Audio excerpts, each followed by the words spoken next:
আমি ভাবছি কোনো এক সকালে একটা স্কুল বাস উড়িয়ে দেব, আর তারপর বাচ্চারা যখন লাফিয়ে বেরিয়ে আসবে তখন তাদের একে একে শিকার করব। ভাবা যায়? এই কথাটা বলেছিল কুখ্যাত জোডিয়াক কিলার। শুধু এই একটা বাক্যই কিন্তু যথেষ্ট তার বিকৃত মানসিকতা আর সে যে কী পরিমাণ আতঙ্ক তৈরি করেছিল সেটা বোঝার জন্য। তো আজ আমরা আমেরিকার ইতিহাসের সবচেয়ে ধোঁয়াশা ভরা আর সবচেয়ে কুখ্যাত এক সিরিয়াল কিলারের কেস নিয়ে কথা বলবো। একজন অপরাধীর গল্প যে বছরের পর বছর ধরে পুরো উত্তর ক্যালিফোর্নিয়াকে রীতিমতো ভয়ে কাবু করে রেখেছিল।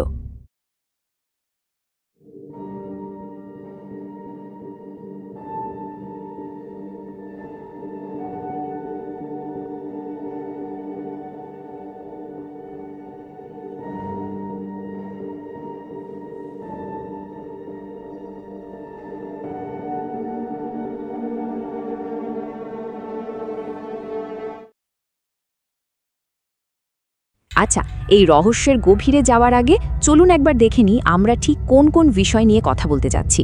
প্রথমে আমরা জানব কিভাবে এই আতঙ্কে শুরু হলো, তারপর দেখব জোডিয়াকের সেই অদ্ভুত খেলা, তার খুনের ধরন, সন্দেহভাজনদের খোঁজার অভিযান, আর সবশেষে কেন এই কেসটা আজও একটা অমীমাংসিত রহস্য হয়েই রয়ে গেল। তো চলুন একদম শুরু থেকে শুরু করা যাক, ঠিক যেখান থেকে জোডিয়াকের সন্ত্রাসের রাজত্বটা শুরু হয়েছিল। জোডিয়াক সাধারণত টার্গেট করত তরুণ প্রেমিক প্রেমিকাদের, যারা একটু নিরিবিলি নির্জন জায়গায় সময় কাটাতে ভালোবাসত।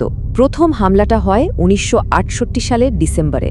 তার ঠিক পরের বছর ১৯৬৯-এর ৪ জুলাই সে আবার হামলা করে। কিন্তু এবার ব্যাপারটার মোড় ঘুরে যায়। হামলার ঠিক পরের দিনই খুনি নিজেই পুলিশকে ফোন করে আর দুটো হামলারই দায় স্বীকার করে। মানে এখান থেকেই তা সেই মিডিয়াকে নিয়ে খেলার শুরু। এই ঘটনার পর থেকে কিন্তু খুনি আর শুধু একজন সাধারণ অপরাধী রইল না, সে পুলিশ আর প্রেসকে নিয়ে রীতিমতো একটা খেলা শুরু করে দিল। নিজেকে একটা রহস্যময়, ধরাছোঁয়ার বাইরের চরিত্র হিসেবে প্রতিষ্ঠা করতে চাইল। সে কি করল জানেন? ৩টা বড় সংবাদপত্রের অফিসে চিঠি পাঠালো, আর সেই চিঠিতে খুনের এমন সব ডিটেলস দেওয়া ছিল যা শুধুমাত্র পুলিশ আর খুনি ছাড়া আর কারোরই জানার কথা নয়। কিন্তু চিঠির আসল চমক ছিল অন্য জায়গায়। চিঠির সাথে ছিল একটা সাংকেতিক লিপি, মানে একটা সাইফার, আর তার সাথে একটা ভয়ঙ্কর হুমকি। যদি এই ধাঁধাটা কাগজে না ছাপা হয় তাহলে সে আবারও খুন খারাপি শুরু করবে। এই সাইফারটা ছিল সাংঘাতিক অদ্ভুত। গ্রিক অক্ষর, মোর্স কোড, অ্যাস্ট্রোলজির চিহ্ন, কি নেই তাতে। পুলিশ তো রীতিমতো বোকা বনে গিয়েছিল।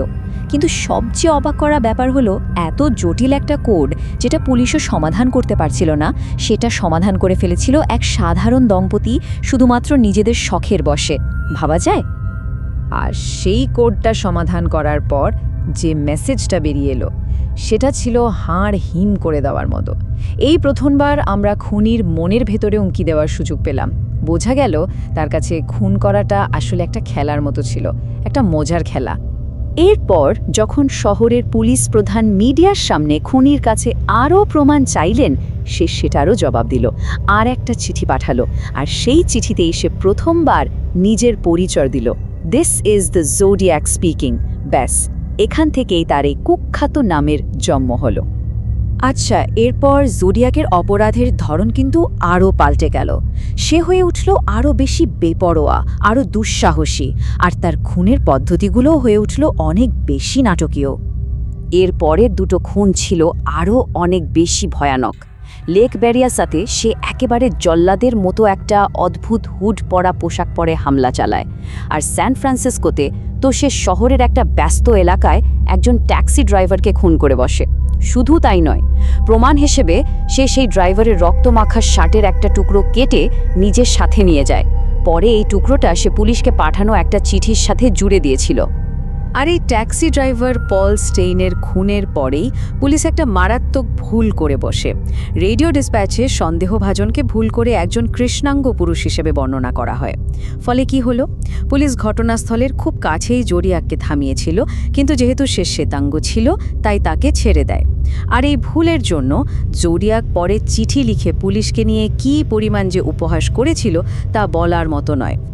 পুলিশ অনেক তদন্ত করে জোডিয়াকের অপরাধের কিছু নির্দিষ্ট প্যাটার্ন বা ধরন খুঁজে বের করে।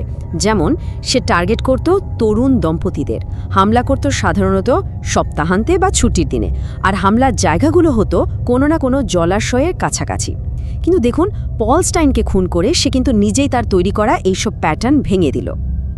একদিকে জোডিয়াকের দুঃসাহস বেড়েই চলেছিল, আর অন্যদিকে পুলিশও তাকে ধরার জন্য একেবারে মরিয়া হয়ে উঠেছিল। শুরু হয়ে যায় এক বিশাল ম্যানহান্ট। 1969 সালের নভেম্বরে জোডিয়াক আরও একটা সাংঘাতিক জটিল সাইফার পাঠায়, যেটাকে বলা হয় Z340। এই সাইফারটা এতটাই কঠিন ছিল যে এটা সমাধান করতে লেগে যায় পুরো 51 বছর। ভাবুন একবার, এর মধ্যেই আবার আরেক কাণ্ড। একজন লোক একটা টিভি শোতে ফোন করে নিজেকে জোডিয়াক বলে দাবি করে বসে, আর এটা নিয়ে তখন তোলপাড় শুরু হয়ে যায়। অবশেষে 51 বছর পর, মানে সেই 2020 সালে এসে যখন Z340 সাইফারটা সমাধান হলো, তখন জানা গেল যে টিভি শোয়ের ওই ফোন কলটা আসলে ভুয়া ছিল। সাইফারের মেসেজেই সে লিখেছিল, টিভিতে ওটা আমি ছিলাম না। আর সাথে তো পুলিশকে নিয়ে সেই পুরনো উপহাস ছিলই। এই দীর্ঘ তদন্তের সন্দেহের তালিকায় অনেকের নামেই উঠে এসেছিল, কিন্তু প্রধান সন্দেহভাজন ছিল মূলত 3 জন। প্রথমজন আর্থার লি অ্যালেন। তার বিরুদ্ধে অনেক পরোক্ষ প্রমাণ ছিল, কিন্তু হাতের লেখা আর ফিঙ্গারপ্রিন্ট মেলেনি। এরপর ছিল রিচার্ড গাইকোভস্কি, যার কণ্ঠস্বর নাকি একজন পুলিশ প্রেরকের সাথে মিলে গিয়েছিল। আর সবশেষে আর্ল ভ্যান বেস জুনিয়র, যাকে তার নিজের ছেলেই জোডিয়াক বলে দাবি করেছিল। কিন্তু সমস্যাটা হলো, এত কিছুর পরেও শেষ পর্যন্ত কাউকেই দোষী প্রমাণ করা যায়নি। আর তারপর সব হঠাৎ করেই থেমে গেল। জোডিয়াক যেন কর্পূরের মতো হাওয়ায় মিলিয়ে গেল। সে একেবারে চুপ হয়ে গেল, কিন্তু পেছনে রেখে গেল এক বিশাল অমীমাংসিত রহস্য আর এক রাস প্রশ্ন।